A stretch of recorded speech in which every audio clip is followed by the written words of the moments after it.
શ્રી હરિદાસ વર્યમ ગિરિરાજ ગોવર્ધન નાય નમઃ. નમસ્તે મિત્રો, સ્વાગત છે તમારું કેટી કોમરેડ ચેનલમાં. આજે આપણે વાત કરીશું શ્રી ગિરિરાજજીની પરિક્રમા વિશે. શાસ્ત્રોમાં દેવ અને તીર્થની પરિક્રમા પગે ચાલીને કરવાના મોટા ફળ બતાવવામાં આવ્યા છે. આપણા સંપ્રદાયમાં પણ વ્રજની અને શ્રી ગિરિરાજજીની પરિક્રમાનો મોટો મહિમા છે. દર વર્ષે લાખો ભાવિક ભક્તો શ્રી ગિરિરાજજીની પરિક્રમા કરે છે. આ પરિક્રમા મુખ્યત્વે 3 રીતે થાય છે. પહેલું, પગે ચાલીને. આપણો જમણો હાથ શ્રી ગિરિરાજજી તરફ રહે તે રીતે તેમની તળેટીમાં ભગવાન નામ લેતા લેતા ચાલવાનું હોય છે.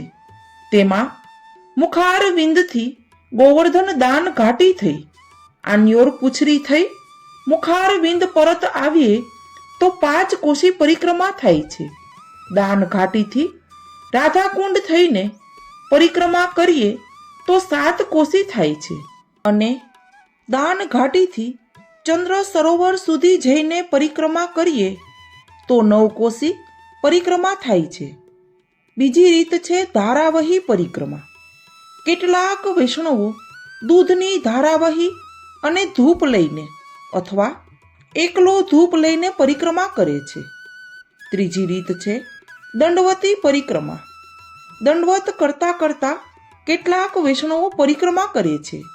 તેમાં ચાલવાનું હોતું નથી. પરિક્રમા શ્રી ગિરિરાજજી અને પ્રભુની લીલાના સ્થાનોના દર્શન માટે, વ્રજ રજ શરીરે લાગે તે માટે, માર્ગમાં આવતા બેઠકજીએ જારી ચરણ સ્પર્શ થાય તે માટે કરવી જોઈએ. મનમાં નિઃસાધનતા, દીનતા, પ્રભુના દર્શન માટેની વિરહ ભાવના રહેવી જોઈએ. સતત પ્રભુનું ગુણગાન થવું જોઈએ.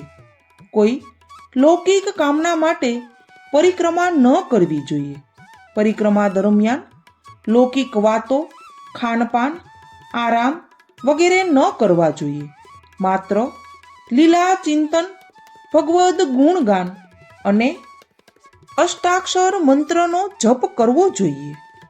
આમ ગિરિરાજજીની પરિક્રમા લૌકિક ભાવ સાથે નહીં પરંતુ અલૌકિક ભાવથી કરવી જોઈએ.